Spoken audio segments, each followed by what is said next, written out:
Hi, Michaela. I know that this is a lot to wrap your head around, okay?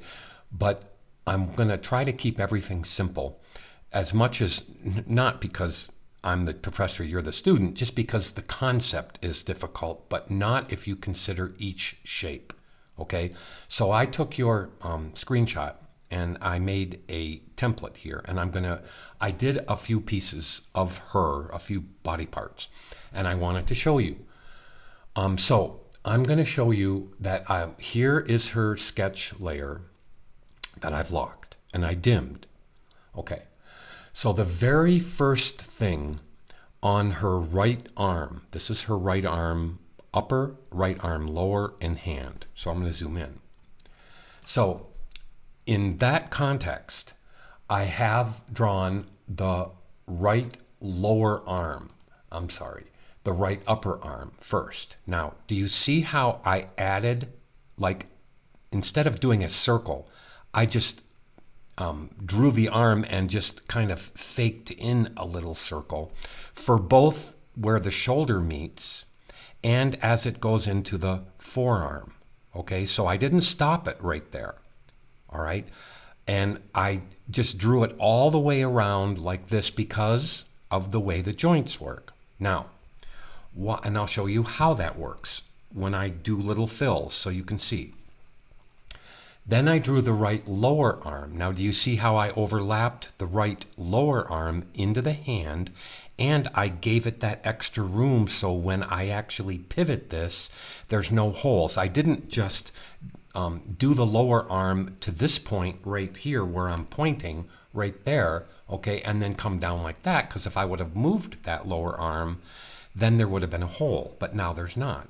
So now I'm going to go into the hand.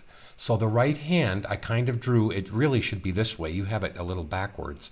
It should be this way here, as she's facing the inside of her palm here. That fork would go right through here, and I just put a couple fingers in there. And I wanted you to see how I did that. So I drew, for instance, the highest thing in the right hand would be the thumbnail and the thumb. Then I have the first finger and the first fingernail and the first finger, second fingernail, second finger, third fingernail, third finger, and then finally the lowest shape in there is the hand, but it's all under one layer. So if I were to pivot that, watch how I could take this hand right here. I've selected the whole thing. I'm going to hit the R button and put the pivot point right where the wrist would be. Okay, now look at how I can take the hand and I can pivot that hand inside. So if it was holding the fork, which should be in the right hand layer, okay, it would also turn. All right, it would also go like that. So you wouldn't do it drastic like this, but you would do it back and forth like this, right? Okay, I'm going to Command or Control Z back so it goes in the same position. Now, what I probably should do is just lock everything else up, hit the P key, and quickly put in a little fork shape. I don't know if I really want to. Maybe I shouldn't or should. I don't know. I'm just going to do a very quick fork shape, and I'll group it. It shouldn't have, it's not going to be perfect, believe me. Okay, so I'm just going to do, whoops, I'm just going to come over here and now redraw this to down here. Okay, now I'm going to group that fork shape. Okay, I'm going to take this one and this one right here, if I can select it, there. See these two paths? I'm going to hit Command or Control G, and I'm going to call it fork. And then I'm going to move it one layer below the thumb and thumbnail. See, look, it should go right here. Now, when I pivot it with the R button, okay, watch how I place the pivot point right there again, and now do you see how that pivots very nicely inside? Okay, now let's back off.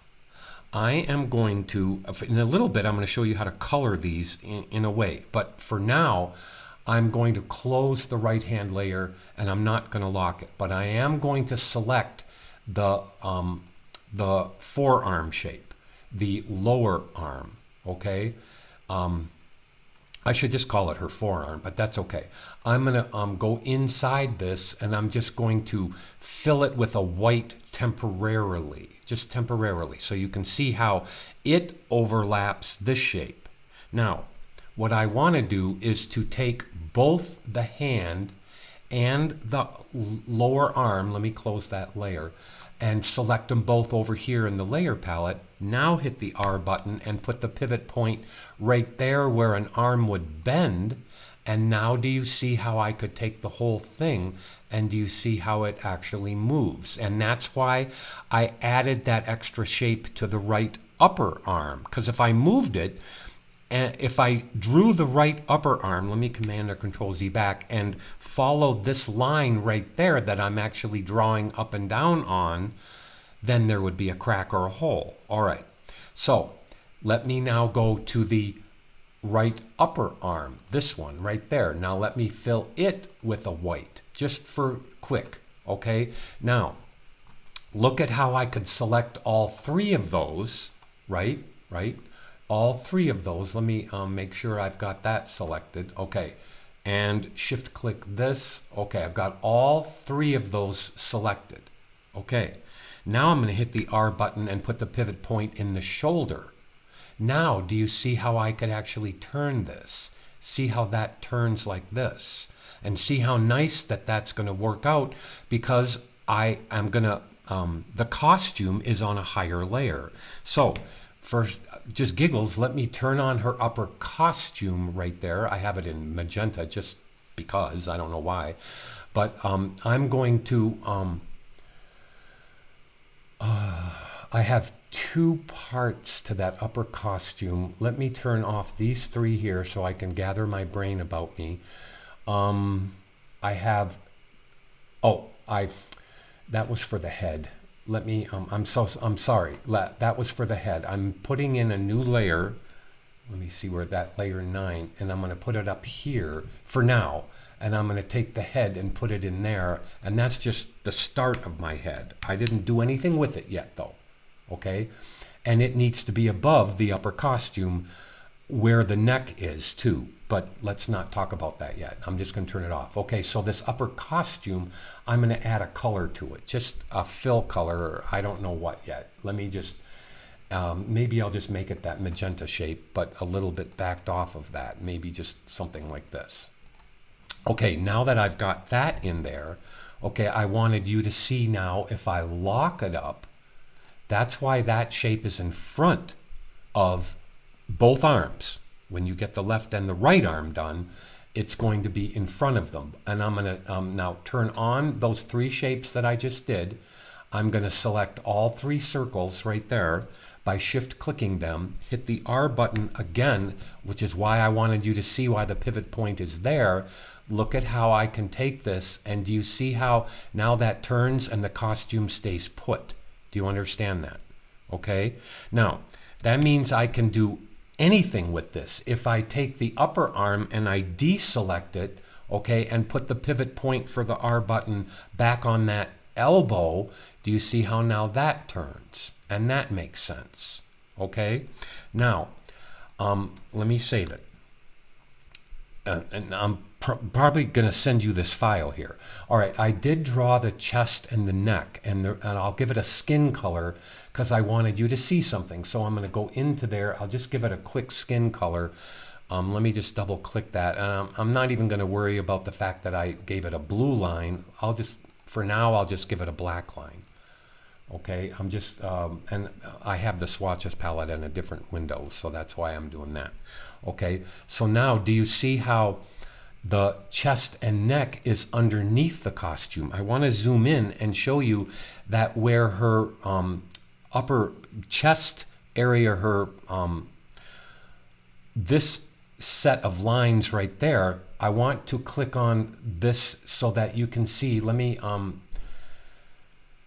me turn off the upper costume for a second. Do you see how I drew the chest and the neck area down into where her breasts are here, so that her chest is, so that when I do the artwork, I don't have a problem where this magenta line would meet. If I tried to draw the chest exactly on that line, it would just be too difficult. So that's the whole process of really understanding Illustrator and layers. So the chest and the neck, since it's the lowest piece, can go deeper. Let me make this black so that you can see something. I just want to make it black for now. See how that actually goes lower into that costume area? Okay, that is the secret to doing good Illustrator overlap work. All right, now I didn't do the head very well yet, but if I did the head, and I'm going to ignore the fact that there's a mask there, I'll just give that head area real quick. I'll give it the same color that I gave this. Let me put this here and just click that. All right, now I'm going to pivot that, but I just wanted you to see something. Okay, so if I put the pivot point of this head right at the bottom and I turn the head, do you see how there's no hole where the neck would be? Do you see how that actually pivots like this? Okay, so I'm going to move over here because I wanted you also to see.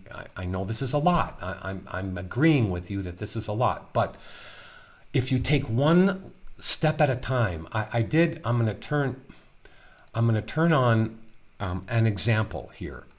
And what I did was I have her lower arm and her right arm. I just redid them out here.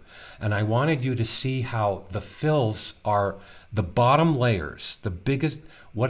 Let me just open that up and hopefully not confuse you.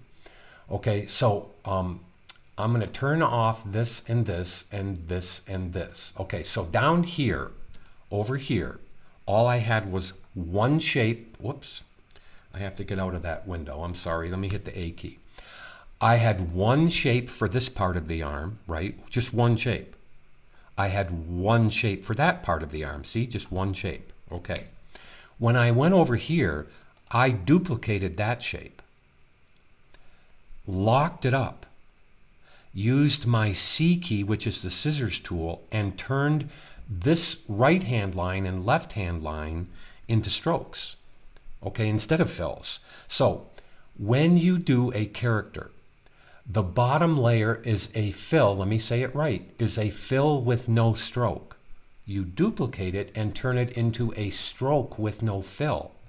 Do you understand? Now, let me turn that off and show you what I'm talking about.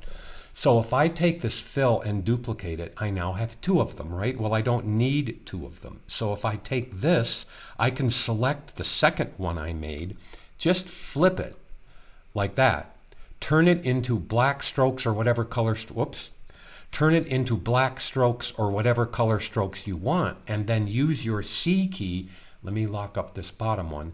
Use your C key to cut where you don't need the stroke. I don't need the stroke here to about right there. I didn't need it, so I delete it.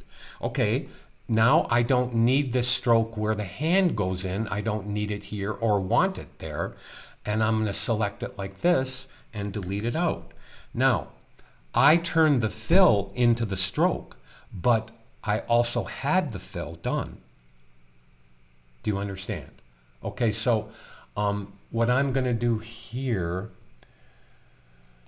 let me turn off. Okay, I'm going to throw away these two things that say fill because I need to rename them as the character line. Okay, so, excuse me, I'm just getting over a cold. So now I'm going to turn on the lines for that part, and I'm going to turn on the lines for this part. Right here. Oops, I locked it. I have to unlock it. Now, I'm going to close both of those. So that is how you do the character lines for fills. Okay, for each shape should get a fill with no stroke as the bottom, and then you duplicate it, and then you cut where you want only the strokes to be. Okay, so that you don't have to redraw the strokes is what I'm saying. They're already there. They're in the fill. You just have to make them what you want visually. Okay, now if I select both of those shapes right there, I can take the R button, put the pivot point here, and it still works. See how nicely that works? Or I can just take and select the upper one or this forearm part, take the R button, put the pivot point right there, and now do you see how that works? See how nicely that works? See how cool that is? And that's what I wanted to show you about this whole thing. So I'm going to send you this file, and what you have to do is do the same thing with the legs that I did. Let me ask you a question, okay? If I point, where does this lower skin area go? And do you draw this lower skin?